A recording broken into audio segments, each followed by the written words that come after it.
দেখ ভিডিওটা বানাচ্ছি আজকে রাতেই, বুঝতেই পারছিস ক্লান্ত হয়ে গেছি একটুখানি। ভিডিওটা বানাচ্ছি আজকে রাতেই, কিন্তু নেটওয়ার্কের যা সমস্যা, যা ইন্টারনেটের অবস্থা আজকে আমার, আমি একদম শিওরলি তোদেরকে এটা বলেই দিচ্ছি যে আজকে হয়তো ভিডিও আপলোড হবে না। ভিডিওটা পেতে পেতে তোদের রবিবার রাত্রির 11টা 11:30 বেজে যাবে, কারণ আমি কালকে বাড়ি থাকবো না। কাল সকালবেলাটা আমি একদমই এদিকে থাকবো না, একদমই বাড়িতে থাকবো না, আমাকে একটু বেরোতে হবে, একটু কাজ আছে। কাজের জন্য যেহেতু আমি বাইরে চলে যাব, ওয়াইফাই পাবো না, নেটওয়ার্ক পাবো না, তো ভিডিও আপলোড করতে করতে মোটামুটি রাত হয়ে যাবে। আমি যেখানে যাব সেখানে গিয়ে হয়তো রাত্রিবেলা গিয়ে একদম ওয়াইফাই পাবো। তো একটুখানি আপাতত আগেরগুলো তোরা পড়ে নে, মানে হ্যালো অ্যালকেন হ্যালোয়ারিন বল, বা অ্যালকোহল ফেনল ইথার বল, বা বাকি যেগুলো আছে, কলয়েড বল, পলিমার বল, এই সমস্তগুলো পড়ে নে। পি ব্লকটা খুব ভালো করে পড়, প্রত্যেকটা একদম ধীরে ধীরে আস্তে আস্তে যতগুলো ভিডিও দেওয়া আছে প্রত্যেকটা পড়তে থাক। আর হ্যাঁ, সবথেকে বড় কথা, কাল রাত্রিবেলা, কাল সন্ধেবেলা কিন্তু ইন্ডিয়া পাকিস্তানের ম্যাচ আছে। বসে পড়িস না আবার খেলা দেখতে।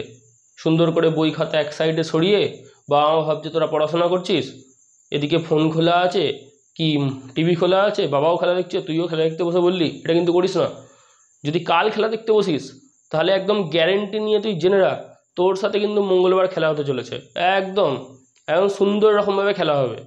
তাহলে যদি চাস যে তুই পরীক্ষায় গিয়ে পরীক্ষার সাথে খেলবি, তাহলে পড়াশোনা কর। আর যদি চাস যে না, পরীক্ষা তোর সাথে খেলবে, সুন্দর রকমভাবে ফিজিক্স যেমন খেলেছে, আমি দেখাচ্ছি না আর ইঙ্গিতটা করে, সেরকমভাবে কিন্তু কেমিস্ট্রিও খেলে দেবে। খুব একটা রকমভাবে আত্মবিশ্বাসে পড়ে যাস না কিন্তু, হ্যাঁ, তাহলে কিন্তু কেমিস্ট্রি এক্সাম খুব খারাপ হতে চলেছে যদি খুব ভালো করে না পড়াশোনা করিস। আগের দিয়ে সাবধান করলাম, কালকে সন্ধ্যাবেলা কিন্তু খেলা দেখতে বসে পড়বি না। আচ্ছা, যাই হোক, সলিউশনের দিকে রাখা। এটা বলতে গিয়ে আমি একটাই কথা বলতে পারি, একদম সিম্পলি তোকে বলছি, যে সমস্ত ছেলেমেয়েরা একটু ভালো করে, একটু সিরিয়াসলি প্রথম থেকে পড়াশোনা করেছে কেমিস্ট্রিটাকে, এই চ্যাপ্টারটা না মূলত তাদের জন্যে। আমি বাকিগুলোর ক্ষেত্রে কিন্তু বলিনি। হ্যালো অ্যালকেন বল, হ্যালোয়ারিন বল, অ্যালকোহল ফেনল ইথার বল, কলয়েড বল, পলিমার বল, কি পি ব্লক বল, আমি একটার ক্ষেত্রেও কিন্তু বলিনি যে যারা খুব ভালো পড়াশোনা করেছে, প্রথম থেকে পড়েছে, তাদের ক্ষেত্রেই এই চ্যাপ্টারটা। যারা একটু অ্যাভারেজ স্টুডেন্ট তারাও ওই চ্যাপ্টারগুলোতে একদম করে দিয়ে আসতে পারবে ঠিকঠাক রকমভাবে।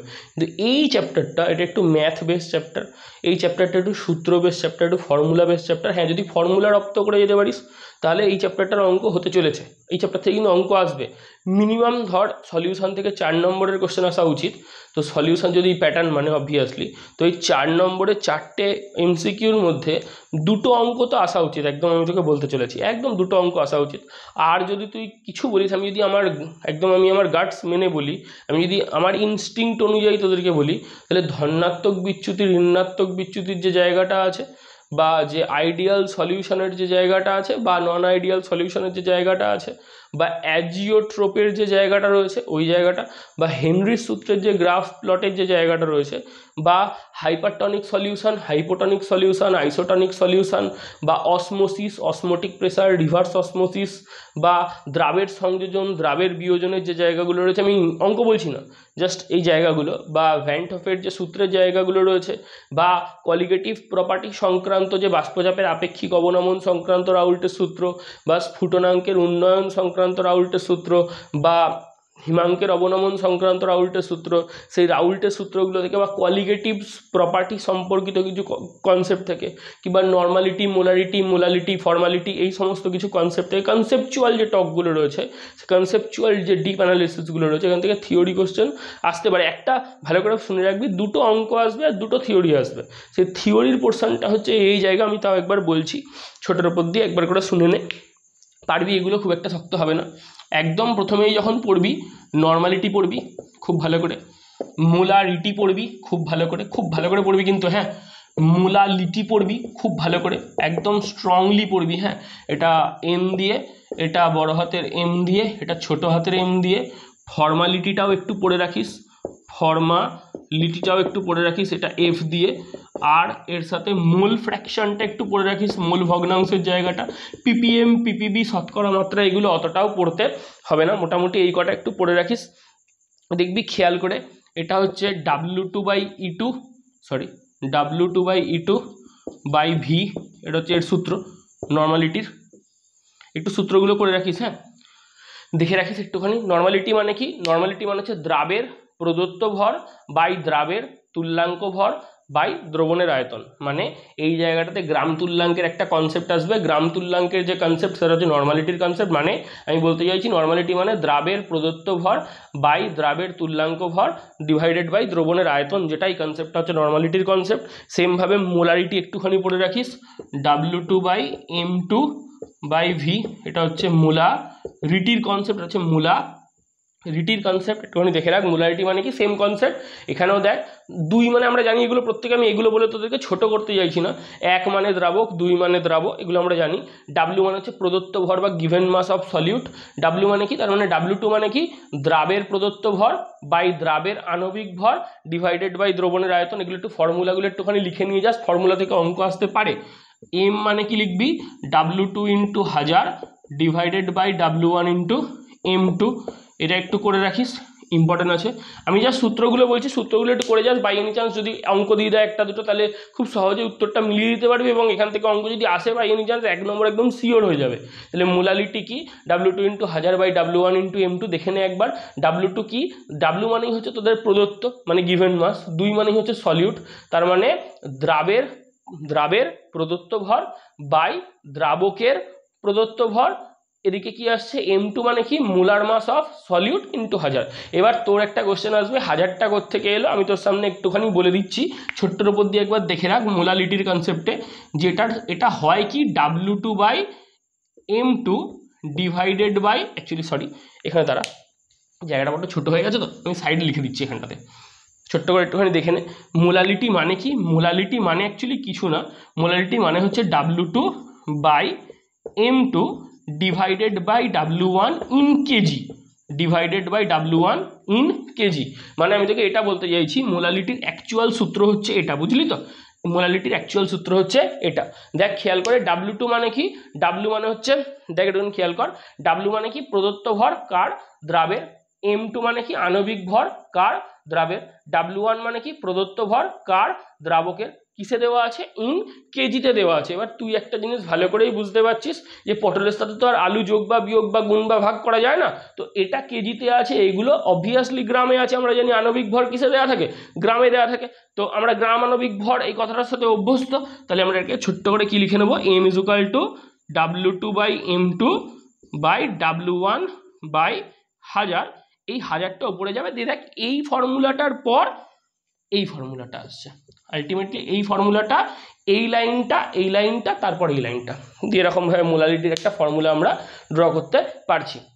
একটুখানি টুকে নে, একটুখানি এই জায়গাটা একটুখানি টুকে নে, পজ করলাম, পজ কর দিয়ে একটু টুকে নে এই জায়গাটা, হ্যাঁ আচ্ছা খুব ভালো কথা। এবার দেখ তাহলে মোলালিটি পেলি, মোলালিটির কনসেপ্ট পেলি। ফর্মালিটির ক্ষেত্রে কি হবে, তুই বলবি ফর্মালিটির ক্ষেত্রে না অ্যাকচুয়ালি কিছু হবে না, সাংকেতিক ভরের ক্ষেত্রে ফর্মালিটি ইউজ করা হয়। অর্থাৎ আমি তোকে এটা বলতে চাইছি, আণবিক ভর দিয়ে যখন কাজ করবি তখন, বা মলিকিউলার ফর্মুলা দিয়ে, মলিকিউলার ওয়েট দিয়ে যখন কাজ করবি, গ্রাম আণবিক ভর দিয়ে যখন কাজ করবি, তখন আমরা সেটাকে মোলারিটি বা মোলালিটি আকারে লিখবো। বা আমি বলতে চাইছি মোলারিটি বা মোলালিটির কনসেপ্টের সময় আমরা আণবিক ভরের কনসেপ্টে যাব, আর যখন ফর্মালিটি হবে তখন সাংকেতিক ভর বা ফর্মুলা ওয়েটের কনসেপ্টে যাব। সাংকেতিক ভর কাদের ক্ষেত্রে বার করা হয়, আয়নিক কম্পাউন্ড। সাংকেতিক ভর কাদের ক্ষেত্রে বার করা হয়, আয়নিক কম্পাউন্ড। আয়নিক কম্পাউন্ডরা কীরকম হয়ে থাকে, ইলেকট্রোলাইট। দেখবি দ্রবণে অনেক সময় ইলেকট্রোলাইটের কনসেপ্ট আসবে, তড়িৎ বিশ্লেষণের কনসেপ্ট আসবে, তো তাদের ক্ষেত্রে আমরা সাংকেতিক ভর ইউজ করবো। বাকি ফর্মুলা মোটামুটি সেম, একটুখানি এগুলো একটু লিখে রাখবি, হ্যাঁ সাংকেতিক ভর কাদের ক্ষেত্রে হয় বা কোন ক্ষেত্রে কোন, এগুলো তো দ্রবণের শক্তিমাত্রা প্রত্যেকটাই কি না, দ্রবণের যে স্ট্রেংথ অফ সলিউশন, সেই স্ট্রেংথ অফ সলিউশনগুলো আমরা এই এককে এই ইউনিটের সাহায্যে প্রকাশ করতে পারি। তো দ্রবণের শক্তিমাত্রা বার করবার একটা রূপ হচ্ছে কি, একটা একক হচ্ছে কি, ফর্মালিটি। তো ফর্মালিটির ক্ষেত্রে কি পাবি, দ্রাবের ওজন বাই দ্রাবের সাংকেতিক ওজন, দ্রাবের সাংকেতিক ওজন, দেখে নে একবার তো, দ্রাবের ওজন বাই দ্রাবের সাংকেতিক ওজন ডিভাইডেড বাই দ্রবণের আয়তন, ডিভাইডেড বাই দ্রবণের আয়তন। তার মানে আমি কি বলতে চাইছি বুঝতে পারছিস তো, যে এই ফর্মুলাটাই আছে। দেখ মোলারিটির ফর্মুলা আর ফর্মালিটির ফর্মুলা আলটিমেটলি একই, তুই দেখ খেয়াল করে, মোলারিটির ফর্মুলা আর ফর্মালিটির ফর্মুলা আলটিমেটলি হরে গড়ে একই। দেখ এখানেও W2/M2, এখানেও অ্যাকচুয়ালি W2/M2 আছে, শুধু এই সাংকেতিক ওজন বা সাংকেতিক ভর কাদের ক্ষেত্রে ইউজ করব না, যারা আয়নীয় যৌগ তারা প্রকৃতপক্ষে অণু নয়, যেহেতু আয়নীয় যৌগদের ক্ষেত্রে প্রকৃতপক্ষে বন্ধন উপস্থিত নেই, তারা প্রকৃতপক্ষে অণু নয়, তাই জন্য আমরা কি বলবো না তাদের ক্ষেত্রে আণবিক ভর এই কথাটা বলা তাৎপর্যহীন। অতএব আমরা তাদের ক্ষেত্রে আণবিক ভর না বার করে সাংকেতিক ভর অনুযায়ী বা সাংকেতিক ওজন অনুযায়ী কাজ করব। ফর্মালিটির কনসেপ্ট হচ্ছে এটা, একটুখানি মুছি। হ্যাঁ আচ্ছা, মোল ফ্র্যাকশনটা বলবো। আচ্ছা একটুখানি একটু কেনে, আচ্ছা আর কতগুলো জিনিস একটু শুনে নে, আমার বলা উচিত, বলে দিচ্ছি। নর্মালিটির যে ফর্মুলা সেখানে ভি আছে, মানে আয়তন আছে। মোলারিটির যে ফর্মুলা সেখানেও ভি আছে, আয়তন আছে। ফর্মালিটির যে ফর্মুলা সেখানেও দ্রবণের আয়তন আছে। কিরে, আয়তন উষ্ণতার উপর নির্ভরশীল? তো আমরা প্রত্যেকে কি জানি না আয়তন হচ্ছে উষ্ণতার উপর নির্ভরশীল।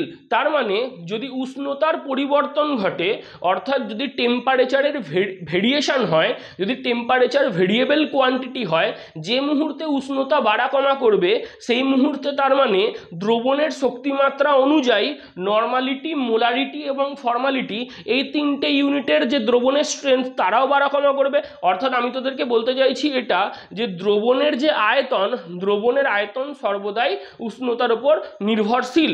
যদি উষ্ণতার উপর নির্ভরশীল হয় তাহলে উষ্ণতার পরিবর্তনে দ্রবণের আয়তন পরিবর্তন ঘটবে। যদি আয়তন পরিবর্তন ঘটে তাহলে ফর্মালিটি, নর্মালিটি এবং মোলারিটি এই তিনটেই হচ্ছে আমাদের টেম্পারেচার ডিপেন্ডেন্ট প্রপার্টি। এরা তিনজনই উষ্ণতার উপর নির্ভরশীল, উষ্ণতা নিরপেক্ষ, উষ্ণতা সাপেক্ষ। আচ্ছা, আর মোলালিটির দিকে তাকা, এটাতে কিন্তু কোনো রকম ভলিউমের কোনো টার্ম নেই। অর্থাৎ মোলালিটির যে অ্যাকচুয়াল ইউনিট, মোলালিটির যে অ্যাকচুয়াল ফর্মুলা, সেখানে আয়তনের কোনো কনসেপ্ট আসছে না। অতএব এক্ষেত্রে পুরোটাই দেখ ভর, দেখ পুরোটাই দেখ, পুরো ইউনিটটা, পুরো যে ফর্মুলাটা পুরোটাই হচ্ছে ভর। তার মানে ভর কি কোনো রকমভাবে উষ্ণতার সাথে সম্পর্কযুক্ত না? উষ্ণতার বাড়া কমা তুই যতই যাই করিস না কেন, ভর কিন্তু কখনোই বাড়া কমা হবে না। অর্থাৎ সেক্ষেত্রে আমরা বলতে পারি মোলালিটি হচ্ছে উষ্ণতার উপর নিরপেক্ষ, অর্থাৎ temperature independent property, temperature independent strength of solution. Okay, as well as একটু মোল ফ্র্যাকশনটা একটু দেখিয়ে দিই, লেটা চুকে যাবে। এই জায়গা থেকে একটা কোশ্চেন যদি এসে যায় বাই এনি চান্স, তখন তুই বলবি যে দাদা দেখিয়ে দিয়েছিল একদম সুন্দর রকমভাবে। মোল ফ্র্যাকশন কি করে বার করব? একটা কথা মাথার মধ্যে ঢুকিয়ে নিয়ে আমি একদম সুন্দর করে ফিটফাট বলে দিচ্ছি। দ্রাবলেখ একদিকে, দ্রাবক লেখ একদিকে, একদিকে লেখ দ্রাব, একদিকে লেখ দ্রাবক। দ্রাবের মোল হচ্ছে N2, দ্রাবকের মোল হচ্ছে N1, এটা হচ্ছে মোল। দ্রাবের মোল কত? দেখ মোল তো তোরা জানিস, মোলকে N দিয়ে লেখা হয়, মোলকে N দিয়ে লেখা হয়। দ্রাব মানে কি 2 আর দ্রাবক মানে কি 1। একটু টুকে নে, তাহলে দ্রাবের মোল কত? N2, দ্রাবকের মোল কত? N1। তাহলে মোট মোল কত রে দ্রবণের? N1 প্লাস N2, এটা হচ্ছে দ্রবণের মোট মোল। তাহলে এর মোল ফ্র্যাকশন কত? এর মোল ফ্র্যাকশন কত? N2 by N1 plus N2।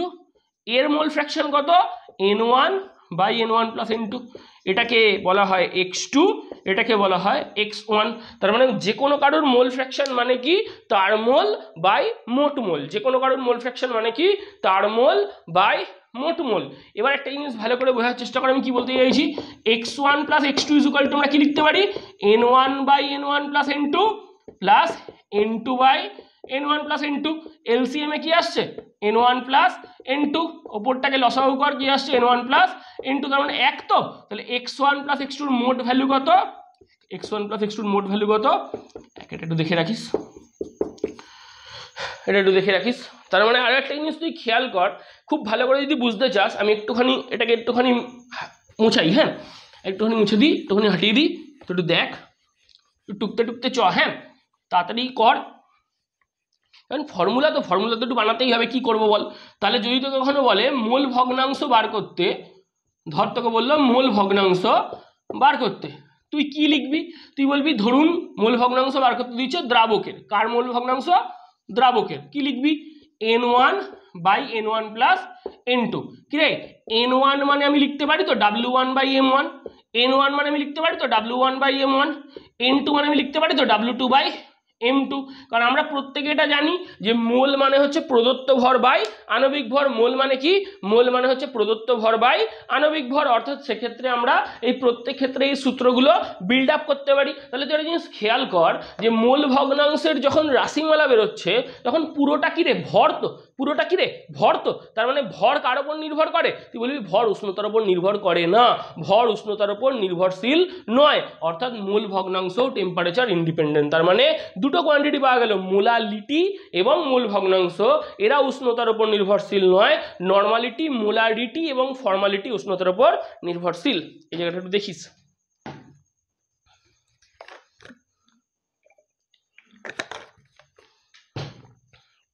আর কি পড়বি? এত তো হলো।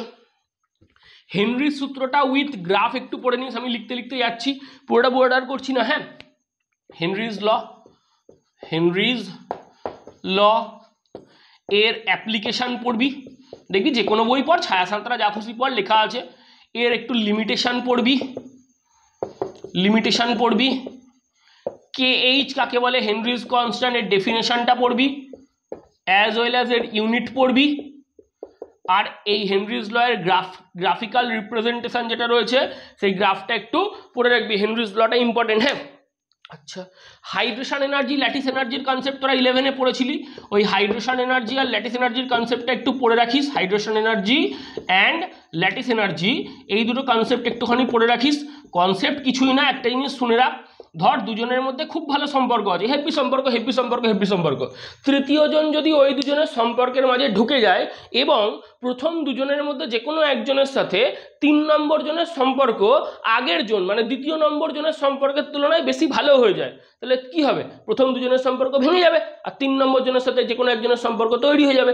ধর একটা ছেলে রয়েছে, একটা মেয়ে রয়েছে, একদম তোদের ভাষায় বলি, একটা ছেলে রয়েছে আর একটা মেয়ে রয়েছে, তাদের মধ্যে খুব ভালো একটা রিলেশনশিপ ছিল, হেভি সুন্দর রিলেশনশিপ ছিল। এবার ধর ওই ছেলে আর মেয়ের সম্পর্কটার মাঝখানে আর একটা মেয়ে বা আর একটা ছেলে, যে তুই যা অনুযায়ী ভাববি সেই অনুযায়ী ভেবে নে, তুই যে জেন্ডারের তার অপোজিট জেন্ডারকে ভেবে নে।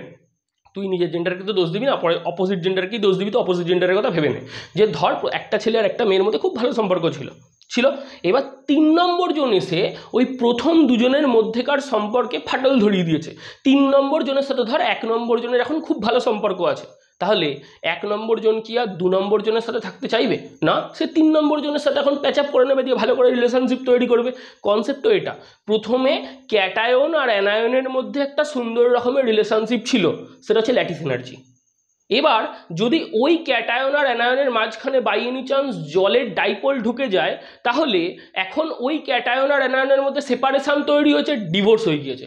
ওই ক্যাটায়ন আর অ্যানায়নের মধ্যেকার সম্পর্কে ব্রেকআপ চলে এসেছে। কেন না 3 নম্বর জন থার্ড পার্টি হিসেবে জল মাঝখানে ওদের দুজনের মধ্যে ঢুকে পড়েছে। অর্থাৎ জলের যে পজিটিভ ডাইপোল এবং নেগেটিভ ডাইপোল, সে ওই ক্যাটায়ন আর অ্যানায়নের মাঝখানে প্রবেশ করার দরুন এখন ওই ক্যাটায়ন আর অ্যানায়নের মধ্যেকার কুলম্বীয় আকর্ষণ বল দুর্বল হয়ে গিয়েছে। অর্থাৎ ওই ক্যাটায়ন আর অ্যানায়ন এখন পরস্পরের সাথে ভালো সম্পর্কে জড়িত নেই। অর্থাৎ H+ আর OH- এর যে দুটো ডাইপোল, ওই দুটো ডাইপোল Na+ আর Cl- বা যে কোনো একটা কেলাস জালক বা ল্যাটিস, তাদের মধ্যে ফাটল ধরাতে, তাদের মধ্যে সম্পর্ক ভাঙতে খুব সুন্দর রকমভাবে কাজ করে। তো যদি তুই একটা জিনিস ভালো করে মনে রাখিস, সেটা একটুখানি আমি বললাম, বাজেভাবেই বললাম, এখন কি বলবো আর, EH এর থেকে যদি EL বেশি হয় তাহলে কি হবে, আর EL এর থেকে যদি EH বেশি হয় তাহলে কি হবে? তুই বলবি আরে কিছুই হবে না, এটার মানে কি? তো একটা জিনিস একবার দেখ যে হাইড্রেশনের তুলনায় ল্যাটিস এনার্জি বেশি, তার মানে প্রথম দুজনের মধ্যেকার সম্পর্ক এত ভালো 3 নম্বর জন মাঝে ঢোকার পরেও দুজনের মধ্যে বিচ্ছেদ তৈরি করতে পারেনি, অর্থাৎ সে ল্যাটিস হিসেবেই থেকে গিয়েছে। অর্থাৎ প্রথম দুজনের মধ্যে সম্পর্ক ভাঙবার মতো ক্ষমতা 3 নম্বর জনের হয়নি, তো সেক্ষেত্রে ল্যাটিস হিসেবেই থাকবে, হাইড্রেটেড হবে না। অর্থাৎ আমি তোকে এটাই বলতে চাইছি, যদি ল্যাটিস মধ্যস্থ ক্যাটায়ন এবং অ্যানায়নের মধ্যেকার কুলম্বীয় আকর্ষণ বলের মান অত্যন্ত শক্তিশালী হয়, যাতে জল বা যে সলভেন্ট সে ওদের দুজনের মধ্যে সেপারেশন তৈরি করতে পারে না, ওদের দুজনের মধ্যেকার ফোর্স অফ অ্যাট্রাকশনকে ভাঙতে পারে না, ব্রেকডাউন করতে পারে না, তো তখন হাইড্রেশন এনার্জির তুলনায় ল্যাটিস ল্যাটিস এনার্জি যদি বেশি হয়ে থাকে তাহলে ল্যাটিস হিসেবেই থাকবে, হাইড্রেটেড হবে না। কিন্তু যদি ল্যাটিস এনার্জির তুলনায় হাইড্রেশন এনার্জি বেশি হয়ে যায়, অর্থাৎ প্রথম দুজনের মধ্যেকার সম্পর্কে বিচ্ছেদ বা ফাটল বা সেপারেশন যদি ধরাতে পারে 3 নম্বর জন এসে, তাহলে সেক্ষেত্রে কি হবে, প্রথম দুজনের মধ্যেকার সম্পর্ক ভেঙে যাবে, 3 নম্বর জন এসে প্রথম জন বা দ্বিতীয় জনকে তুলে নিয়ে চলে যাবে, হুস। তার মানে ল্যাটিস এনার্জির তুলনায় হাইড্রেশন এনার্জি বেশি হলে ল্যাটিসটা ল্যাটিস হিসেবে থাকবে না, উপরন্তু হাইড্রেটেড বা সলভেটেড বা দ্রাবকায়িত বা জলযোজিত হয়ে যাবে। এই কনসেপ্টটা তোরা কেমিক্যাল বন্ডিংয়ে পড়েছিলি, খুব ভালো একটা জিনিস, হেভি সুন্দর, কেমিস্ট্রির মতোই। কেমিস্ট্রি এরকমই হয়ে থাকে। অনেকে আমাকে বলতো এটা একটু ঠার্কি জিনিসপত্র, আবার কী বলবো বল, ঠার্কি জিনিসপত্র হলে ঠার্কি জিনিসপত্র, কিছু বলার নেই, কিন্তু এটা এরকমই। জীবনের আরেক নাম কেমিস্ট্রি, তার কারণ হচ্ছে নতুন বন্ধন তৈরি হতে গেলে পুরনো বন্ধন ভাঙতে হবে। একদম সিম্পল সরাসরি কথা হচ্ছে এটা, যে পুরনো বন্ধন যদি না ভাঙে তাহলে নতুন বন্ধন কোনো রকমভাবে তৈরি হওয়া সম্ভব নয়। আর নতুন বন্ধন তৈরি না হলে নতুন কম্পাউন্ড আসবে না। তুই পড়বিটা কি, প্রোগ্রেস করতে হবে তোকে জীবনে। হ্যাঁ, খুব ভালো কথা। আবার এটাকে ট্যাগলাইন বানিয়ে দিস না, বলবি দাদা বলেছে, দিয়ে তুই করবি ঝামেলা, গালি আমি খাবো, এমন করিস না। যাই হোক, চ পড়াশোনা কর, পড়াশোনা কর, এদিকে একদম যাবি না, খুব বাজে জিনিস। তারপর দেখ, তরলে গ্যাসের দ্রাব্যতা, তরলে গ্যাসের দ্রাব্যতা হেভি করে পড়বি কিন্তু এটা, হ্যাঁ এটা হেভি কনসেপ্ট। এখান থেকে বাষ্পচাপের জায়গাটা একটু পড়ে রাখিস, ভেপার প্রেসার কাকে বলে, হ্যান ত্যান। স্যাচুরেটেড ভেপার প্রেসারটা একটু পড়ে রাখিস, সম্পৃক্ত বাষ্পচাপ কাকে বলে, স্যাচুরেটেড ভেপার প্রেসার, এই জায়গাগুলো একটু থিওরিটিক্যালি একটু পড়ে রাখিস। হ্যাঁ, একটু জাস্ট গো থ্রু করিস, থিওরিটিক্যালি একটুখানি পড়িস এই জায়গাটা। আমি না বারবার বলছি যে এই যে জিনিসটা না, এই পার্টিকুলার চ্যাপ্টারটা, এটা একটু যারা একটুখানি প্রথম থেকে কনসেপ্ট পড়ে আসছে তারা একটু হলেও অ্যাডভান্টেজ পাবে। অবভিয়াসলি পাওয়াটা উচিত। তুই দুদিন আগে বলছিস যে আমি তো ফিজিক্সে ফেল করে গেছি, কেমিস্ট্রি তো আমাকে বাঁচাতে হবে, এরমভাবে থোড়ি না কেমিস্ট্রি তোকে বাঁচাবে। তুই দুদিন আগে এসে বলছিস আসো আসো আসো, আগের জনের সাথে ছিলাম, সে ভালো করে আমাকে সুন্দর রকমভাবে উতরে দিতে পারেনি, এবার আমি তোমার ঘাড়ে হাত ধরে উতরাবো, এ তোকে থোড়ি না উতরে দেবে। হ্যাঁ, মানিজ্যত তো আছে। এখন তুই এসে যদি বলিস আমি কেমিস্ট্রিতে 2 দিন পরে সলিউশন পারবো, তাই কখনো হয়? যে সারা বছর ধরে 6 মাস ধরে 5 মাস ধরে পড়লো তার কথাটা দেখতে হবে। তুই না হয় পি ব্লক মুখস্থ করে নিলি, তুই না হয় কলয়েড মুখস্থ করে নিলি, তুই না হয় পলিমার মুখস্থ করে নিলি, কেউ তো দেখবে যে প্রথম থেকে সময় দিচ্ছে। তো প্রথম থেকে যারা কেমিস্ট্রিকে সময় দিচ্ছে তাদেরকে দ্রবণ দেখবে, হ্যালো অ্যালকেন হ্যালোরিন দেখবে, অ্যালকোহল ফেনল ইথার দেখবে, এই 3টে চ্যাপ্টার দেখবে তাদেরকে। যাই হোক, তোকেও দেখবে, কিন্তু তুই যদি এগুলো একটু কম সময়ের মধ্যে অন্তত একবার ঝালিয়ে নিতে পারিস, এটা কিন্তু মনে রাখবি। হ্যাঁ, কম সময়ের মধ্যে আমরা হার্ড ওয়ার্ক আর করবো না, একটু স্মার্ট ওয়ার্ক করবো, টপিক দেখবো বই পড়বো, টপিক দেখবো বই পড়বো, জাস্ট কনসেপ্টগুলো একটু করে পড়ে রাখবো। আচ্ছা, যাই হোক, এই জায়গাটা একটু পড়িস। এই বাচ্চা অ্যাজিওট্রপিক মিশ্রণটা পড়ে রাখিস। হ্যাঁ, এটা আমার তোদের কাছে একটা রিকোয়েস্ট, অ্যাজিওট্রপিক মিক্সচারটা কিন্তু একটু ভালো করে পড়ে রাখিস। এখান থেকে আমার মনে হচ্ছে একটা ওই আঁকাবোকা কোশ্চেন দিতে পারে। বলতে পারবো না যে দেবে কিনা, কারণ এগুলো বলা খুব চাপের, জানিস তো, এগুলো বলা ভীষণ রিস্কি। পি ব্লক বলে দেওয়া যায়, এগুলো বলা ভীষণ রিস্কি। তাও আমি তোকে বলছি ওই জায়গাটা একটু পড়ে রাখিস। হ্যাঁ, এই অ্যাজিওট্রপিক মিশ্রণের যে জায়গাটা আছে সেখান থেকে তোর মিনিমাম বয়েলিং অ্যাজিওট্রপিক মিক্সচার আর ম্যাক্সিমাম বয়েলিং অ্যাজিওট্রপিক মিক্সচারের জায়গাটা একটু পড়ে রাখিস। মানে একটা মিনিমাম বয়েলিংয়ের কনসেপ্ট, দেখবি 2টো আলাদা আলাদা ছবি আছে, ওই 2টো ছবি একটুখানি পড়ে রাখিস, মিনিমাম বয়েলিং আর ম্যাক্সিমাম বয়েলিং, এই জায়গাটা ইম্পর্টেন্ট আছে কিন্তু। হ্যাঁ, আমি আজও বই নিয়ে এসেছি এবং তোরা বুঝতেই পারছিস আমি কি করতে চলেছি। তোরা বলবি যে আগের দিনের মতোই হবে ব্যাপারটা। অ্যাজিওট্রপিক মিক্সচারটা দেখে রাখিস, এই জায়গাটা খুব ভালো করে পড়ে রাখিস। সে তুই ছায়ার বই থেকে পড়, আমার কাছে সাঁতরার বই দিয়ে পড়ানোটাই সুবিধাজনক। সাঁতরার বইতে ডাটাটা একটু খুব ভালো দেওয়া আছে, খুব অ্যাকিউরেট দেওয়া আছে, একটু অ্যাডভান্স। তো এই জায়গাটা একটু দেখে নিস। হয়ে গেছে নিশ্চয়ই? চ আসল জায়গায় ঢুকি। হ্যাঁ, কারণ তোরাও বলবি যে এইখান থেকে অত কোশ্চেন থোড়ি না আসবে, আমিও বলছি এখান থেকে অতটা কোশ্চেন আসবে না, যেখান থেকে আসবে সেদিকে যাই একদম সুন্দর রকমভাবে। চ কোন জায়গায়? Colligative property, colligative property. আচ্ছা, আমি একটু করে বলে দেবো জিনিসপত্রগুলো, ছোট্ট করে একবার করে। এনভিএস এর কনসেপ্ট আসবে। হ্যাঁ, আগের দিয়ে বলে দিলাম, নন ভোলাটাইল সলিউট, নন ভোলাটাইল সলিউট। এরা কি করে? এরা ফেজ ট্রান্সফার করতে পারে না। কি করতে পারে না? এরা ফেজ ট্রান্সফার করতে পারে না। মানে যদি তুই একে সলিউশন ফেজে রাখিস, না তো এ সলিডিফাই বা ফ্রিজ হতে চায়, আর না তো এ বয়েল বা ভেপোরাইজ হতে চায়, অর্থাৎ এ খুব সহজে ভেপারেও পরিণত হয় না, মানে খুব সহজে মানে কি এ ভেপারেও পরিণত হয় না, অর্থাৎ ভেপোরাইজেশন এর ক্ষেত্রে হয় না, বয়লিং এর ক্ষেত্রে হয় না, as well as a solidification বা কঠিনীভবন বা ফ্রিজিং বা হিমায়নও এর ক্ষেত্রে ঘটে না, অর্থাৎ এ সলিউশন ফেজ মানে সলিউশন ফেজেই থাকে, না তো এ হিমায়িত হয়ে কঠিনে পরিণত হয়, না তো এ বাষ্পীভবনের দ্বারা বা স্ফুটনের দ্বারা বাষ্পে পরিণত হতে চায় না, এ ফেজ ট্রান্সফার করতে চায় না।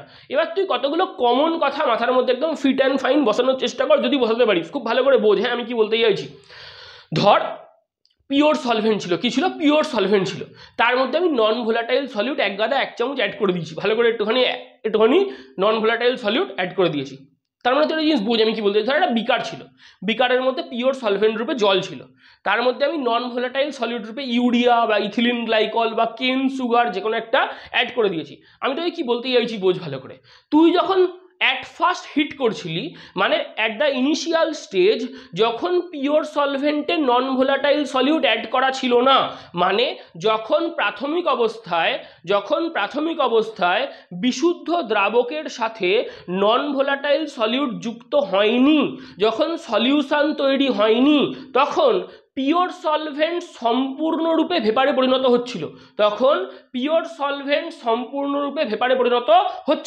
যেহেতু পিওর সলভেন্ট সম্পূর্ণরূপে ভেপারে পরিণত হচ্ছিল, তাহলে ভেপার পার্টিকেলের নাম্বার ম্যাক্সিমাম ছিল, ভেপার পার্টিকেলের নাম্বার ম্যাক্সিমাম ছিল মানে ভেপার প্রেসারও বেশি ছিল। কেন না, পার্টিকেল নাম্বার বাড়লে কলিশন বাড়বে, কলিশন বাড়লে পাত্রের ভিতরের দেওয়ালের একক ক্ষেত্রফলের ওপর লম্বভাবে প্রযুক্ত বলের পরিমাণ বাড়বে, অর্থাৎ চাপের পরিমাণ বাড়বে। অর্থাৎ আমি এটা বলতে চাইছি, যত বেশি পরিমাণে, ভালো করে শুনবি, পিওর সলভেন্ট সম্পূর্ণরূপে বাষ্পে পরিণত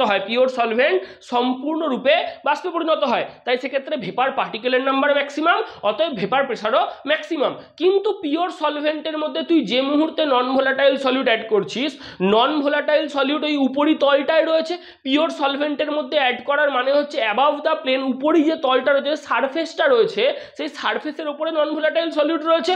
নন ভোলাটাইল সলিউট নিজেও ভেপারে পরিণত হবে না, অ্যাজ ওয়েল অ্যাজ পিওর সলভেন্টের বেশ কিছুটা অংশকে ভেপোরাইজ হতে, বাষ্পীভূত হতে বাধা দেবে। মানে আমি তোকে এটা বলতে চাইছি যে নন ভোলাটাইল সলিউট নিজেও ভেপারে পরিণত হয় না এবং পিওর সলভেন্টের বেশ কিছুটা অংশকে ভেপোরাইজেশন হতে বাধা দেয়। তার মানে আমি কি তোকে এটা বলতে সক্ষম হচ্ছি যে ভেপার পার্টিকেলের সংখ্যা কমছে, ভেপার পার্টিকেলের সংখ্যা কমছে, তার মানে হচ্ছে ভেপার প্রেসারও কমবে, ভেপার পার্টিকেলের সংখ্যা কমছে মানে ভেপার প্রেসারও কমবে। তাহলে বাষ্পচাপের অবনমন ঘটবে, লোয়ারিং অফ ভেপার প্রেসার ঘটবে। তার মানে ইনিশিয়ালি পিওর সলভেন্টের ভেপার প্রেসারের রেসপেক্টে যে পরিমাণ লোয়ারিং অফ ভেপার প্রেসার হচ্ছে তাকে relative lowering of vapour pressure বলা হবে। মানে আমি তোকে এটা বলতে চাইছি, একদম প্রথমে পিওর সলভেন্টের যে ভেপার প্রেসারটা ছিল, মানে সলিউশন তৈরির পূর্বে পিওর সলভেন্টের যে ভেপার প্রেসারটা ছিল সেটা হচ্ছে ইনিশিয়াল ভেপার প্রেসার, তো তার রেসপেক্টে কতটা লোয়ারিং অফ ভেপার প্রেসার হয়েছে সলিউশনে নন ভোলাটাইল সলিউট অ্যাড করবার ফলে,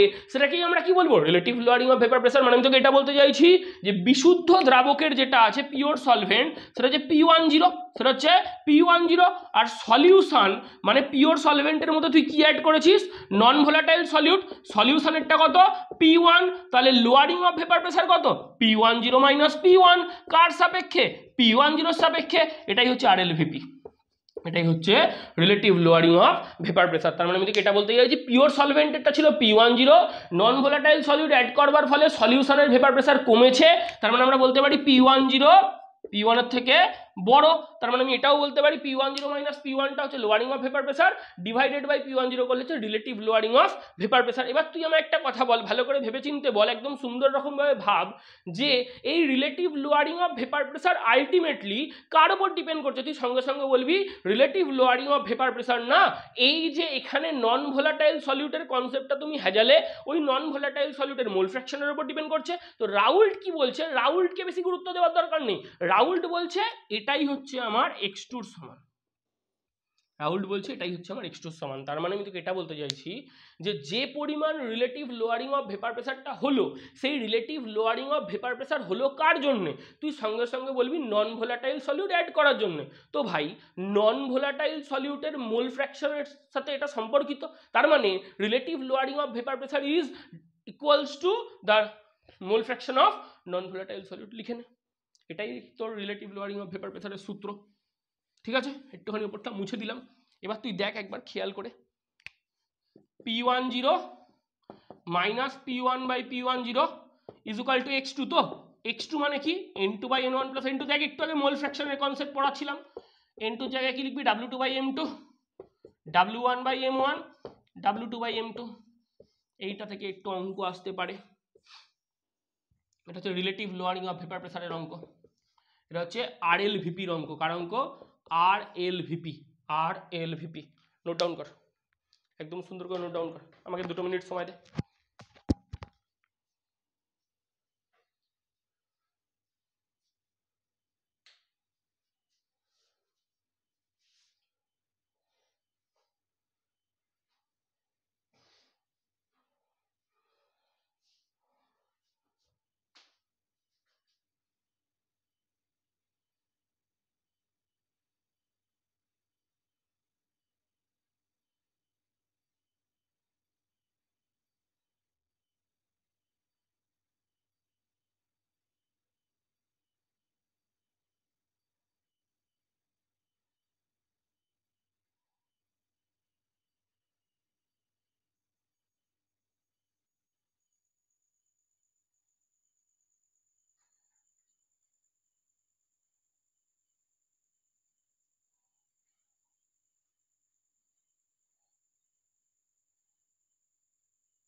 চল 2-3 মিনিট একটু এগিয়ে নে। হ্যাঁ, যখনই দেখবি এরকম আমি চলে যাচ্ছি কিছুক্ষণের জন্য, 2-3 মিনিট করে একটু এগিয়ে নিবি। Relative lowering of vapour pressure হয়ে গেছে। এবার একটা জিনিস খেয়াল কর, এই যে মোল ফ্র্যাকশন, এই মোল ফ্র্যাকশনটা কি একটা নিউমেরিক্যাল কোয়ান্টিটি। তো পুরো মোল ফ্র্যাকশনটা কি একটা নিউমেরিক্যাল কোয়ান্টিটি। তার মানে আমি বলতে পারি relative lowering of vapour pressure শুধুমাত্র একটা নিউমেরিক্যাল কোয়ান্টিটির উপর ডিপেন্ড করছে। তাহলে এটা কি সংখ্যাগত ধর্ম, সংখ্যার উপর ডিপেন্ড করছে, অতএব এটা সংখ্যাগত ধর্ম। আচ্ছা, আরও একটা কেচ্চা কাহিনী একটুখানি বলে দিই, ছোট্টর উপর দিয়ে বলে দিই, একবার শুনে রাখ। পিওর সলভেন্ট ইজিলি ভেপোরাইজ হয়। তুই সঙ্গে সঙ্গে বলি ইয়েস। পিওর সলভেন্ট সম্পূর্ণরূপে কমপ্লিটলি ভেপোরাইজ হয়, সম্পূর্ণরূপে বাষ্পীভূত হয়। অর্থাৎ পিওর সলভেন্টকে ভেপোরাইজেশন করা অপেক্ষাকৃত সহজ। কিন্তু পিওর সলভেন্টের মধ্যে তুই যখন নন ভোলাটাইল সলিউট অ্যাড করবি, পিওর সলভেন্টের মধ্যে নন ভোলাটাইল সলিউট অ্যাড করে সলিউশন তৈরির পর তুই ভাব একবার সলিউশনের কথাটা, সলিউশনের পার্সপেক্টিভটা একবার চিন্তা কর, যে এখন তুই যদি বাইরে থেকে হিট করিস, তাহলে তুই একটা জিনিস ভাব যে সলভেন্টের পোর্শনগুলো প্রাথমিকভাবে ভেপারে যাচ্ছিল, কিন্তু নন ভোলাটাইল সলিউট অ্যাড করার ফলে নন ভোলাটাইল সলিউট নিজেও ভেপারে যাবে না এবং পিওর সলভেন্টের বেশ কিছুটা অংশকে ভেপারে যেতে বাধা দেবে। তাহলে এখন যদি তুই ভেপোরাইজেশন করতে চাস, তাহলে সেই প্রসেসটা টু মাচ হার্ডার। তার মানে আমি তোকে এটা বলতে চাইছি যে পিওর সলভেন্ট থেকে ভেপার তৈরি করা অপেক্ষাকৃত সোজা, পিওর সলভেন্ট থেকে ভেপার তৈরি করা অপেক্ষাকৃত সোজা। কিন্তু পিওর সলভেন্টে নন ভোলাটাইল সলিউট অ্যাড করে সলিউশন তৈরি করার পর সেখান থেকে তুই যদি ভেপার তৈরি করতে যাস, তাহলে প্রসেসটা অপেক্ষাকৃত কঠিনতর। তাহলে আমি তোকে এটা বলতে পারি যে পিওর সলভেন্ট থেকে ভেপার তৈরি করবার সময় যে বয়লিং পয়েন্ট লাগছিল, সলিউশন থেকে ভেপার তৈরি করবার সময় বয়লিং পয়েন্ট বা বয়লিং টেম্পারেচার তোকে বাড়াতে হবে, এলিভেশন অফ বয়লিং পয়েন্ট। এটা হচ্ছে এলিভেশন অফ বয়লিং পয়েন্ট। তার মানে পিওর সলভেন্ট থেকে সহজে ইজিলি ভেপোরাইজেশন হচ্ছিল, তাই বয়লিং টেম্পারেচার মডারেট বা কিছুটা হলেও কম লাগছিল। কিন্তু যে মুহূর্তে তুই পিওর সলভেন্টে নন ভোলাটাইল সলিউট অ্যাড করছিস, তখন নন ভোলাটাইল সলিউট নিজেও ভেপোরাইজ হচ্ছে না, পিওর সলভেন্টের বেশ কিছুটা অংশকে ভেপারে যেতে বাধা দিচ্ছে। তাহলে সেক্ষেত্রে যদি তুই ভেপোরাইজেশন করতে চাস, তাহলে টেম্পারেচার অবভিয়াসলি তোকে বাড়াতে হবে প্রাথমিকের তুলনায় বা আগের তুলনায় কম্পারেটিভলি বয়লিং টেম্পারেচার বাড়বে। তো সেক্ষেত্রে এলিভেশন অফ বয়লিং পয়েন্ট হবে। তো এলিভেশন অফ বয়লিং পয়েন্টের যে গ্রাফটা আছে, গ্রাফটা একটু পড়ে রাখিস। এটা পিওর সলভেন্টের জন্য, আর একটা হচ্ছে সলিউশনের জন্য। দিয়ে এই বরাবর একটা দাগ টেনে দিবি। এর ক্ষেত্রে টেম্পারেচার হচ্ছে এটা টিবি, এর ক্ষেত্রে টেম্পারেচার হচ্ছে এটা টিবি প্রাইম। টিবি থেকে টিবি প্রাইম কতটা বড়, that is called delta TB. এই বরাবর টেম্পারেচার কাজ করছে, আর এই বরাবর ভেপার প্রেসার কাজ করছে, এই বরাবর টেম্পারেচার কাজ করছে, এই বরাবর ভেপার প্রেসার কাজ করছে। এই গ্রাফটা একটু পড়ে রাখিস, হ্যাঁ, যে একটা নির্দিষ্ট প্রেসারে PATM বা যে কোনো একটা নির্দিষ্ট প্রেসার, সেক্ষেত্রে এই গ্রাফটা আসে একটা পিওর সলভেন্ট। দেখ খেয়াল করে দেখ কার ভেপার প্রেসার বেশি, পিওর সলভেন্টের, তাহলে পিওর সলভেন্টের গ্রাফটা এই বরাবর গেছে। কার ভেপার প্রেসার কম, সলিউশনের গ্রাফটা এই বরাবর গেছে। তো এই বরাবর যদি একটা নির্দিষ্ট টেম্পারেচার বরাবর একটা লাইন টানা হয়, তাহলে এই বরাবর পিওর সলভেন্টে ছেদ করেছে, এই বরাবর সলিউশনে ছেদ করেছে। সেই দিক থেকে এক্স অ্যাক্সিসের উপর দুটো পারপেন্ডিকুলার লাইন টান, এটা হচ্ছে পিওর সলভেন্টের বয়লিং টেম্পারেচার। দেখ খেয়াল করে, এটা হচ্ছে পিওর সলভেন্টের বয়লিং টেম্পারেচার, এটা হচ্ছে সলিউশনের বয়লিং টেম্পারেচার। এই পয়েন্টটা আর এই পয়েন্টটা যে পারপেন্ডিকুলার লাইন দুটো ইন্টারসেক্ট করেছে এক্স অ্যাক্সিসকে বা টেম্পারেচার অ্যাক্সিসকে, তো এই ক্ষেত্রে এইটা হচ্ছে বয়লিং টেম্পারেচার, এই ক্ষেত্রে এইটা হচ্ছে বয়লিং টেম্পারেচার। তাহলে আমি কি এখানে খুব সহজে এই কথাটা বলতে পারি, একদম সিম্পলিফাই করে কি এই কথাটা বলতে পারি যে এদিকে ভেপার প্রেসার নে, এদিকে টেম্পারেচার নে, এটা হচ্ছে পুরো আমার কনসেপ্ট, এটা হচ্ছে আমার এলিভেশন অফ বয়লিং পয়েন্টের গ্রাফ, এলিভেশন অফ বয়লিং পয়েন্টের গ্রাফ। ডেল্টা টিভি মানে কত রে, TV prime minus TV, TV prime minus TV. তুই সঙ্গে সঙ্গে বলি কার উপর ডিপেন্ড করবে, মোলালিটি অফ এনভিএস। কার উপর ডিপেন্ড করবে, মোলালিটি অফ এনভিএস। কার উপর ডিপেন্ড করবে, এটাই রাউল্ট বলেছিল, মোলালিটি অফ এনভিএস। মোলালিটি কেন, দেখ একবার এনেছি মোল ফ্র্যাকশন, একবার এনেছি মোল ফ্র্যাকশন, একবার আনছি মোলালিটি। কেন না, মোলালিটি এবং মোল ফ্র্যাকশন এই দুটো কোয়ান্টিটি টেম্পারেচার ইন্ডিপেন্ডেন্ট কোয়ান্টিটি। তার মানে মোলালিটি এবং মোল ফ্র্যাকশন এরা দুজনেই যেহেতু টেম্পারেচার ইন্ডিপেন্ডেন্ট, তাই আমরা এক্ষেত্রে এই দুটো ইউজ করছি, এক্ষেত্রে আমরা এই দুটো ইউজ করছি। একটুখানি খেয়াল করে একটু মুছলাম, হ্যাঁ উপরটা গ্রাফ ফ্রাফ সব মুছে দিলাম। হ্যাঁ একবার টাকা কি করতে দিতে পারে, এখান থেকে প্রায় শেষের দিকে চলে এসেছি, আর একটুখানি বাকি আছে। দেখ খেয়াল করে, তাহলে কি পাচ্ছি আমরা, delta TV is equal to TV prime minus TV, that is proportional to M, that is proportional to M. Molality কার, নন ভোলাটাইল সলিউটের, তাহলে is equal to KB into M. KB কি, ইবিউলিওস্কোপিক কনস্ট্যান্ট, এটাকেই কি বলা হয়, মোলাল elevation constant. একটু পড়ে রাখি, সেটাকে কি বলা হয়, মোলাল এলিভেশন কনস্ট্যান্ট বা ইবিউলিওস্কোপিক কনস্ট্যান্ট। একক ফেককগুলো একটু দেখিস, এর একটু ডেফিনেশনের জায়গাটা একটু পড়ে রাখিস কি করে বার করা হয়, এর ইউনিটটা একটুখানি পড়ে রাখিস কি করে কি বার করা হয়, হ্যান ত্যান। আচ্ছা সরি, কেবি ইন্টু এম, এখান থেকে কি আসবে, কেবি এম এর কনসেপ্ট তো বলে দিয়েছি একটু আগে, দেখ W2 into 1000/W1 into M2। এই ফর্মুলা দিয়েও তোকে অঙ্ক করতে দিতে পারে, বুঝলি তো, এখান দিয়েও দিতে পারে। এটা হচ্ছে এলিভেশন অফ বয়লিং পয়েন্টের ফর্মুলা, এটা হচ্ছে এলিভেশন অফ বয়লিং পয়েন্টের ফর্মুলা। খুব ভালো, খুব ভালো কথা, বুঝলাম। ফর্মুলাগুলো লিখে রাখবি কিন্তু, হ্যাঁ এগুলোই তো অঙ্ক করতে কাজে লাগবে, ফর্মুলাগুলো একটু রপ্ত করে নিস তাহলেই হয়ে যাবে। এবার দেখ আমি কি বলতে চাইছি শোন, ধর ভেপোরাইজেশনের কনসেপ্ট গেল, তুই এবার একটু একটা জিনিস ভাব, ধর তুই পিওর সলভেন্টকে সলিডিফাই করছিস, পিওর সলভেন্টকে ফ্রিজ করছিস, তুই কি বলবি, pure solvent easily and completely solidify হবে বা ফ্রিজ হবে। কিন্তু পিওর সলভেন্টে নন ভোলাটাইল সলিউট অ্যাড করলে, নন ভোলাটাইল সলিউটের ক্যারেক্টারিস্টিক্স হচ্ছে কি, নন ভোলাটাইল সলিউট কোনো রকমভাবে ফেজ ট্রান্সফার করতে চায় না, নন ভোলাটাইল সলিউট কোনো রকমভাবে ফেজ ট্রান্সফার করতে চায় না। তাহলে কি আমি এই কথাটা খুব সহজে বলতে পারি রে, যে পিওর সলভেন্ট খুব সহজে সলিডিফাই হবে, পিওর সলভেন্ট খুব সহজে ফ্রিজ হবে, কিন্তু পিওর সলভেন্টে যদি নন ভোলাটাইল সলিউট আমি অ্যাড করি, তাহলে নন ভোলাটাইল সলিউট নিজেও ফ্রিজ হবে না, নন ভোলাটাইল সলিউট নিজেও সলিডিফাই হবে না, এবং পিওর সলভেন্টেরও বেশ কিছুটা অংশকে সলিডিফাই হতে বা ফ্রিজ হতে বাধা দেবে। তাহলে যদি আমাকে ফ্রিজ করতে হয়, তাহলে টেম্পারেচার কমাতে হবে, ডিক্রিমেন্ট করতে হবে, লোয়ারিং করতে হবে, ডিপ্রেশন অফ ফ্রিজিং পয়েন্ট হবে। মানে আমি তোকে এটা বলতে চাইছি, পিওর সলভেন্ট খুব সহজে সলিডিফাই হয়, পিওর সলভেন্ট খুব সহজে ফ্রিজ হয়, তাহলে সেক্ষেত্রে ফ্রিজিং টেম্পারেচার মডারেট লাগে, সেক্ষেত্রে ফ্রিজিং টেম্পারেচার মডারেট লাগে। কিন্তু পিওর সলভেন্টের মধ্যে এনভিএস তুই যে মুহূর্তে অ্যাড করবি, এনভিএস অ্যাড করলে পিওর সলভেন্ট আর কিন্তু ভালো করে ফ্রিজ হতে চাইবে না, অর্থাৎ নন ভোলাটাইল সলিউট অ্যাড করলে নন ভোলাটাইল সলিউট নিজেও ফ্রিজ হবে না, এবং পিওর সলভেন্টের বেশ কিছুটা অংশকে ফ্রিজ হতে বাধা দেবে। যদি বাধা দেয়, তাহলে সেক্ষেত্রে তুই কি বলবি, তুই সঙ্গে সঙ্গে বলবি যে মুহূর্তে বাধা দেবে সেই মুহূর্তে আমাকে টেম্পারেচার আরো কিছুটা কমাতে হবে ফ্রিজ করার জন্য। তাহলে সেক্ষেত্রে এটাকে আমরা কি বলবো না, পিওর সলভেন্টের তুলনায় যখন পিওর সলভেন্টের মধ্যে নন ভোলাটাইল সলিউট অ্যাড করে সলিউশন তৈরি করব, সেক্ষেত্রে ফ্রিজিং করানোর সময় টেম্পারেচারকে কমাতে হচ্ছে মানে ডিপ্রেশন অফ ফ্রিজিং পয়েন্ট পাওয়া যাচ্ছে, ডিপ্রেশন অফ ফ্রিজিং পয়েন্ট পাওয়া যাচ্ছে। Delta TF is equal to TF minus TF prime, TF minus TF prime. টিএফটা কার, টিএফটা হচ্ছে পিওর সলভেন্টের ফ্রিজিং টেম্পারেচার, ফ্রিজিং টেম্পারেচার। টিএফটা কি পিওর সলভেন্টের, মাইনাস এটা কি সলিউশনের ফ্রিজিং টেম্পারেচার, সলিউশনের ফ্রিজিং টেম্পারেচার। কি বোঝাতে পেরেছি? তাহলে আমি তোকে এটা বলতে চাইছি যে পিওর সলভেন্টের ক্ষেত্রে ইজিলি ফ্রিজ হচ্ছিল, পিওর সলভেন্টের ক্ষেত্রে বিষয়টা অনেক স্পন্টেনিয়াস এবং ইজি ছিল।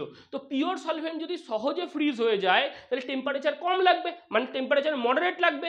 কিন্তু যে মুহূর্তে নন ভোলাটাইল সলিড অ্যাড করছিস ও নিজেও ফ্রিজ হতে চাইছে না, অতএব ফ্রিজ করতে গেলে টেম্পারেচার আরও কমাতে হবে। যদি তুই আরও টেম্পারেচার কমাস তো সেক্ষেত্রে ডিপ্রেশন হচ্ছে, ফ্রিজিং পয়েন্ট আরও কমছে। তো ভাই কার ওপর ডিপেন্ড করবে? তুই বলবি আরে ডিপেন্ড আর কার ওপর করবে, নন ভোলাটাইল সলিডের উপরে।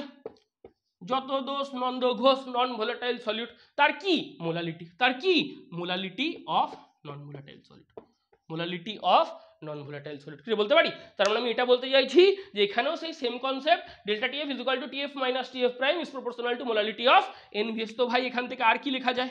Delta TF is equal to TF minus TF prime is equal to KF into M. এখানেও একটা কনসেপ্ট এলো, এখানেও একটা কনসেপ্ট তোর সামনে তৈরি হলো।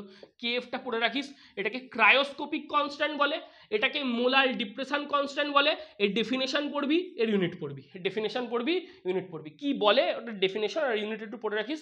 আচ্ছা আলটিমেটলি সূত্রটা কি হবে? Delta TF is equal to TF minus TF prime is equal to KF into W2 into 1000 by W1 into M2। Formula যেন রপ্ত থাকে, হ্যাঁ তাহলেই অঙ্ক হয়ে যাবে। এটা ফিজিক্সের কনসেপ্ট নয়, বুঝলি তো? ফিজিক্সে তোকে অনেক কিছু ইমাজিন করতে হয়, অনেক কিছু ভাবতে হয়, জিনিসটাকে ভিজুয়ালাইজ করতে হয়। কেমিস্ট্রিতে অত কিছু করতে হবে না, তুই জাস্ট বুঝতে পারবি যে কোন টপিক থেকে অঙ্ক দিয়েছে, সূত্র ফেলবি, ধাপা ধাপ অঙ্ক হবে, হয়েছে। এগুলো একটু পড়ে রাখিস। এগুলো সবই কোয়ালিটেটিভ প্রপার্টি, সংখ্যার উপর ডিপেন্ড করছে। কেন? মোলালিটি, মোল ফ্র্যাকশন, এগুলো সবই নিউমেরিক্যাল, এগুলো সবই এক একটা সংখ্যা, অতএব এগুলো সবই সংখ্যার উপরই ডিপেন্ড করছে। অসমোটিক প্রেসারটা খুব ভালো করে পড়ে রাখিস। যা আমি তোকে একটা কথা বলে দিলাম, এখান থেকে একটা অঙ্ক আসবে, তুই গ্যারেন্টি নিয়ে যা। অসমোটিক প্রেসার মানে pi is equal to CRT, ঠিক আছে, pi is equal to N2 by VRT, ঠিক আছে, pi is equal to W2 by M2 by VRT. এই ফর্মুলাটা করে যাস, এখান থেকে একটা অঙ্ক আসবে, শিওর আসবে। বা ওই ভ্যান হফের যে সূত্রগুলো রয়েছে না, তিনটে সূত্র আছে দেখবি ভ্যান হফের, ওই সূত্র তিনটে পড়ে যাস। সূত্র 1, 2, 3, তিনটে সূত্র একটু ভালো করে পড়ে যাস, ঠিক আছে। বা ভ্যান হফের যে এটা রয়েছে ওটা আইডিয়াল গ্যাস ইকুয়েশনকে মেনে চলে, পড়তে হবে না, শুধু জাস্ট মনে রাখবি যে আইডিয়াল গ্যাস ইকুয়েশনকে মেনে চলে। মানে পাই ইজ ইকুয়াল টু সিআরটির কনসেপ্টটা থেকে দেখবি ওখান থেকে আইডিয়াল গ্যাস ইকুয়েশন চলে আসে। Pi V is equal to NRT টাইপের একটা কনসেপ্ট তোর সামনে তৈরি হয়ে যায়। যাই হোক অদ্দূর পড়তে হবে না, মনে রাখবি আইডিয়াল গ্যাস ইকুয়েশনকে মেনে চলে। এছাড়া ওই জায়গাগুলো পড়িস একটুখানি, হাইপোটনিক সলিউশন কাকে বলে, হাইপারটনিক সলিউশন কাকে বলে, হিমোলিসিস কি, প্লাজমোলিসিস কি, বা নর্মাল স্যালাইন কাকে বলে, বা যেটা তোরা বলতে চাইছিলাম হাইপারটনিক, হাইপোটনিক, আইসোটনিকের কনসেপ্টটা একটু পড়িস। অসমোটিক প্রেসার কাকে বলে একটু পড়বি, রিভার্স অসমোসিসের কনসেপ্টটা একটু পড়বি, ঠিক আছে, রিভার্স অসমোসিসটা একটু পড়িস। আচ্ছা যদ্দূর বলার আমি মোটামুটি বলে দিয়েছি, বুঝলি তো রে? প্রত্যেকটাই সংখ্যাগত ধর্ম, কেন ওগুলো একটু পড়িস, সূত্রগুলো পড়িস, হ্যাঁ এই জায়গাটা সূত্রগুলো একটু পড়িস, অভিস্রবণের কারণটা একটু পড়িস, রিভার্স অসমোসিস কী ব্যাপারটা একটুখানি বিষয়টা এক্সপ্লেনেশনটা একটু পড়িস, ঠিক আছে। থিওরির দিকে আমি আর যাচ্ছি না, তাও বললাম তো প্লাজমোলিসিস, হিমোলিসিস ওই জায়গাগুলো একটু পড়িস, নর্মাল স্যালাইনের জায়গাটা একটু পড়িস, ওগুলো একটুখানি সোয়া সোয়া জিনিসপত্র আছে। গলার সমস্যায় নুন জল দিয়ে গার্গেল করলে কি সুবিধা হবে, কিশমিশকে জলে ডুবিয়ে রাখলে কি হয়, সিরাতে ইঞ্জেকশন দেওয়ার সময় কেমন সলিউশন ইউজ করা উচিত, যাই হোক ঠিক আছে, এই জিনিসগুলো একটু পড়িস। আরেকটা জিনিস ভালো করে বোঝ, যেটাকে আমরা বলে থাকি কি ভ্যান হফ আইসোথার্ম, এইখান থেকে একটা অঙ্ক আসা উচিত। আর একটা অঙ্ক আসা উচিত হচ্ছে ভ্যান হফ আইসোথার্মের জায়গাটা থেকে, ভ্যান হফ আই ফ্যাক্টর যেটাকে আমরা বলি, ভ্যান হফ আই ফ্যাক্টর। যদি খুব ভালো করে পড়ে থাকিস এটাকে ডেভিয়েশন ফ্যাক্টর বলা হয়, এটাকে ডেভিয়েশন ফ্যাক্টর বলা হয়, ঠিক আছে। ডেভিয়েশন ফ্যাক্টর মিন্স তুই সঙ্গে সঙ্গে বলবি যে থিওরিটিক্যাল ভ্যালুর তুলনায় এক্সপেক্টেড ভ্যালু কতটা ডেভিয়েট করছে। মানে আই মানে কি, আই মানে তুই সঙ্গে সঙ্গে বলবি colligative property, colligative property measured বা calculated by colligative property theoretical, by colligative property theoretical. মানে আমি তোকে এটা বলতে চাইছি থিওরিটিক্যাল কলিগেটিভ প্রপার্টির রেসপেক্টে মেজার্ড বা ক্যালকুলেটেড কলিগেটিভ প্রপার্টি কতটা পরিমাণে ডেভিয়েট করছে, কতটা পরিমাণে বিচ্যুত হচ্ছে, তাকে বলা হয় ভ্যান অফ আই ফ্যাক্টর। যেটা তোরা ওই গ্যাসের ক্ষেত্রে পড়তিস না, কম্প্রেসিবিলিটি ফ্যাক্টর, যে আইডিয়াল গ্যাসের তুলনায় বাস্তব গ্যাসগুলো কতটা পরিমাণে ডেভিয়েট করে, তাকে কম্প্রেসিবিলিটি ফ্যাক্টর বা সংনম্যতা গুণাঙ্ক বলা হয়ে থাকে। সংনম্যতা গুণাঙ্কই বলা হতো সম্ভবত, যাই হোক কম্প্রেসিবিলিটি ফ্যাক্টর বলা হয়ে থাকে। ওই কম্প্রেসিবিলিটি ফ্যাক্টর গ্যাসের ক্ষেত্রে কাজ করে আইডিয়াল গ্যাসে, আর সলিউশনের ক্ষেত্রে এই জিনিসটা কাজ করে। হ্যাঁ, I is equal to colligative property measured by colligative property theoretical. এই জায়গাটা একটু পড়িস, ঠিক আছে? এখান থেকে একটা অঙ্ক আসা উচিত কলিগেটিভ প্রপার্টির জায়গা থেকে। তাহলে আই ইজ ইকুয়াল টু কি পাবি রে? একটা পাবি হচ্ছে RLVP measured divided by RLVP theoretical is equal to পাবি ডেল্টা টিভি মেজার্ড, ঠিক আছে, by delta TV theoretical. Same ভাবে পাবি delta TF measured by delta TF theoretical, বা pi measured by pi theoretical. ঠিক আছে, এই জায়গাটা একটু পড়ে রাখিস। হ্যাঁ, ভ্যান অফ আই ফ্যাক্টরের জায়গা থেকে একটা অঙ্ক বা এনি চান্স দিতে পারে, আমার মনে হচ্ছে এখান থেকে ম্যাথ আসবে। অসমোটিক প্রেসার আর ভ্যান অফ আইসোথার্মের যে জায়গাটা আছে, এই জায়গা থেকে একটু অঙ্ক করে রাখিস। আচ্ছা, দ্রাবের সংযোজন দ্রাবের বিয়োজনটা একটু পড়ে রাখিস, আমরা মুছলাম। হ্যাঁ, দ্রাবের সংযোজন আর দ্রাবের বিয়োজনের জায়গাটাও বিশাল বিশাল বিশাল ইম্পর্টেন্ট, আগে দিয়ে বলে দিলাম। অসমোটিক প্রেসারটা heavy important, van Hoff I ফ্যাক্টরের এখান থেকে একটা অঙ্ক, আর না হলে তোর এই জায়গাটা দ্রাবের সংযোজন আর দ্রাবের বিয়োজন, এটাও অ্যাকচুয়ালি তোর ওই ভ্যান অফ আইসোথার্মের মধ্যেই পড়ছে। দ্রাবের সংযোজন হলে কি হয়, দ্রাবের বিয়োজন হলে কি হয়, এই জায়গাগুলো একটুখানি পড়ে রাখিস, ঠিক আছে? বিয়োজন বা আয়ন, আয়ন আয়নের যে কনসেপ্টটা, আয়নাইজেশন বা ডিসোসিয়েশন, এটা হচ্ছে একটা, আর একটা হচ্ছে দ্রাবের সংযোজন বা অ্যাসোসিয়েশন। ডাইমারাইজেশন, পলিমারাইজেশন, এগুলো যেগুলো আছে, যত ডাইমারাইজেশন পলিমারাইজেশন আছে সেটা সংযোজনে পাবি, আর যত বিয়োজন বা আয়ন আয়নের জায়গা আছে সেটা ওই দিকটাই পাবি। এগুলো একটু করিস। এই দুটো সূত্র আছে, বুঝলি তো? একটা হচ্ছে X is equal to I minus one by one by N minus one, এটা হচ্ছে সংযোজনেরটা, মনে রাখবি। হ্যাঁ, এক্স ইজ ইকুয়াল টু কি না আই মাইনাস ওয়ান, আচ্ছা এটাকে বিটা দিয়ে লিখতে পারিস বা আলফা দিয়ে লিখতে পারিস, যা খুশি বিটা দিয়ে লিখলাম। হ্যাঁ, beta is equal to I minus one by N minus one, এটা একটু পড়ে রাখিস, এটা হচ্ছে সংযোজনটা। আর আলফাটা কত, I minus one by N minus one, এটা হচ্ছে আয়ন আয়নটা, এই দুটো করে রাখিস। হ্যাঁ, এই দুটো থেকে একটা অঙ্ক দিয়ে দিতে পারে। ভ্যান অফ আই ফ্যাক্টর তুই আগে বার করে নিবি অঙ্ক করে। এনটা হচ্ছে যে কতগুলো, মনে রাখবি এন কি, নাম্বার অফ অ্যাসোসিয়েটেড পার্টিকেল। এখানে যেহেতু অ্যাসোসিয়েশন করছিস, তাহলে নাম্বার অফ অ্যাসোসিয়েটেড পার্টিকেল মানে কতজন অ্যাসোসিয়েশন হচ্ছে, কতজন সংযুক্ত হচ্ছে। আর এখানে এন কি, নাম্বার অফ ডিসোসিয়েটেড পার্টিকেল মানে কজন ভাঙছে, number of dissociated particle, number of dissociated particle মানে কতজনে ভাঙছে। তার মানে এটা কি, সংযোজিত অণুর সংখ্যা মানে কতজনের সংযোজন ঘটছে, আর এটা হচ্ছে বিয়োজিত অণুর সংখ্যা, বিয়োজনের ফলে কতজন উৎপন্ন হচ্ছে, মনে রাখবি। হ্যাঁ, দ্রাবের বিয়োজনের ক্ষেত্রে এই এনটা কি না, আফটার ডিসোসিয়েশন, আফটার আয়োনাইজেশন কতজন পাওয়া গেল, দ্যাট মিনস দ্য রেসিডিউ, মানে আমি এটা বলতে চাইছি যে বিয়োজনের ক্ষেত্রে বিয়োজন ঘটবার পর বা আয়নায়ন ঘটবার পর কতজন পড়ে আছে, সেটা হচ্ছে কি নাম্বার অফ ডিসোসিয়েটেড পার্টিকেল। আর এটা হচ্ছে কতজন যুক্ত হলো, কতজন অ্যাসোসিয়েটেড হলো, কতজন পলিমারাইজ হলো, তো সেটা বা কতজনের বহুলীভবন ঘটলো, সেটা হচ্ছে নাম্বার অফ অ্যাসোসিয়েটেড পার্টিকেল। এই দুটো জায়গা থেকে একটু অঙ্ক আসার চান্স আছে। হ্যাঁ, তার মানে আমি তোকে এটাই বলতে চাইছি যে দেখ, এটা ভ্যান অফ আই ফ্যাক্টর পড়লি, সেখান থেকে সংযোজন লাগিয়ে দিল কি বিয়োজন লাগিয়ে দিল, কি সংযোজন মাত্রা বিয়োজন মাত্রা দিয়ে অঙ্ক দিল। সংযোজন মাত্রা আর বিয়োজন মাত্রার অঙ্ক যে মুহূর্তে দেবে ভ্যান অফ আই ফ্যাক্টরও কাজে লাগবে। অর্থাৎ ভ্যান অফ আই ফ্যাক্টরের অঙ্ক দেওয়ার মানে হচ্ছে এই দুটোর মধ্যে যে কোনো একটা জায়গা থেকে অঙ্ক দেবে। কোন ক্ষেত্রে কলিগেটিভ প্রপার্টি বাড়ে, কোন ক্ষেত্রে কলিগেটিভ প্রপার্টি কমে, সেগুলো একটু পড়ে রাখতে পারিস। মনে রাখবি যেখানে সংখ্যা বাড়বে, বিয়োজনের ক্ষেত্রে সংখ্যা বাড়বে, বিয়োজনের ক্ষেত্রে সংখ্যা বাড়বে মানে কলিগেটিভ প্রপার্টি বাড়বে। আর অ্যাসোসিয়েশনের ক্ষেত্রে সংখ্যা কমে যাবে, যুক্ত হবে মানে সংখ্যা কমে যাবে, তার মানে সেক্ষেত্রে কলিগেটিভ প্রপার্টিগুলো কমে যাবে। কোন ক্ষেত্রে কি হয় এগুলো একটু পড়ে রাখিস। আচ্ছা, আমি মোটামুটি না শেষ করে দিয়েছি, বলতে এগুলো সব শেষ করে দিয়েছি। দেখ, অঙ্ক করানো সম্ভব নয়, আমি তোকে সূত্র পাতি কতগুলো বলে দিলাম, একটু পড়ে রাখিস। আচ্ছা, একটা বার ছোট করে লিখে নে, P10 minus P1 by P10 is equal to x2 N2 by N1 plus N2 W2 by M2 W1 by M1 W2 by M2, কার ক্ষেত্রে, আরএলভিপি। আমি তোকে এই গ্যারেন্টিটুকুনি দিচ্ছি লাস্ট মোমেন্টে এসে, যদি তুই এই জায়গাটা করে যেতে পারিস, তুই দ্রবণে মাস্টার নাও হতে পারিস, তুই দ্রবণ সম্বন্ধে তুই একদম বিদ্যা বোঝাই বাবুমশাই হয়ে যাবি না নিশ্চয়ই, কিন্তু তুই দ্রবণের 4-এর 4 পাবি যদি এই পুরো ভিডিওটা দেখে রাখিস। তোর যদি মাথায় একটু সূত্র সম্বন্ধে বেসিক একটা আইডিয়া চলে আসে যে কী অঙ্ক করতে দিয়েছে আমি এই সূত্রটা জানি, কী অঙ্ক করতে দিয়েছে আমি এই সূত্রটা জানি, থিওরি ওর বাইরে আসবে না, তুই নাম্বার পেয়ে যাবি, আমি তোকে এইটুকুনি বলতে পারি। আর এলভিপি পেলি, elevation of boiling point, elevation of boiling point, সেক্ষেত্রে কী পাবি, delta TB is equal to TV prime minus TB is equal to KB M KB W2 into 1000 by W1 into M2।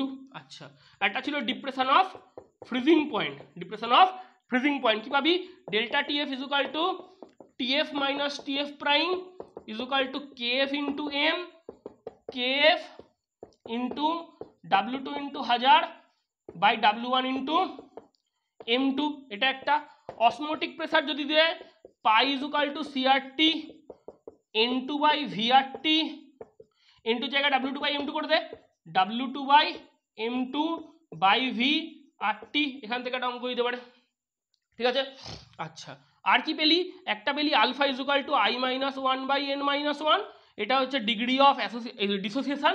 R beta is equal to কি পেয়েছিলি না, beta is equal two দেখ খেয়াল করে একবার দেখে নে যে ডিগ্রি অফ অ্যাসোসিয়েশন যখন বললাম তখন সেক্ষেত্রে কি পেয়েছিলি I minus 1 by 1 by N minus 1, এটা হচ্ছে ডিগ্রি অফ অ্যাসোসিয়েশন, এটা হচ্ছে ডিগ্রি অফ ডিসোসিয়েশন, ঠিক আছে, দেখে রাখিস।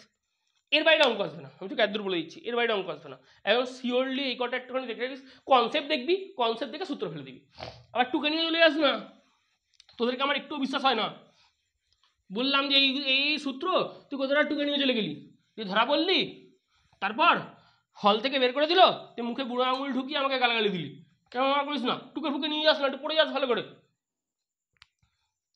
আর খেলা দেখবি না কিন্তু কালকে সন্ধ্যেবেলা, একদম ভালো কথা বলে দিলাম। সেই স্পেশাল অপসের 2টা দেখেছিস? 30 সেকেন্ড শোন, স্পেশাল অপসের 2টা দেখেছিস? নিশ্চয়ই দেখেছিস,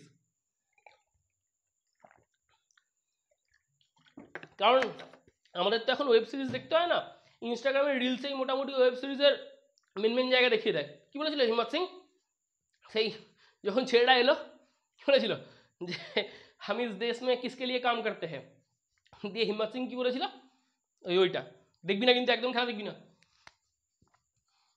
এন্টারটেনমেন্টের জন্য সব কিছু ঠিক আছে, কিন্তু কোনো কোনো জায়গায় টিআরপি এন্টারটেনমেন্টের থেকেও অন্য কিছু বড়। যাই হোক, আমরা ছোটোখাটো মানুষ, সব দিকে এগোবো না, আমরা শুধুমাত্র কোয়ালিটিভ প্রপার্টি করবো। যাই হোক, টাকা একবারের দিকে, এই পুরোটা হয়ে গেছে, এই পুরোটা হয়ে গেছে। এবার দেখ, এইটা যদি হয়ে যায়, আমি তোকে একটা কথা বলছি,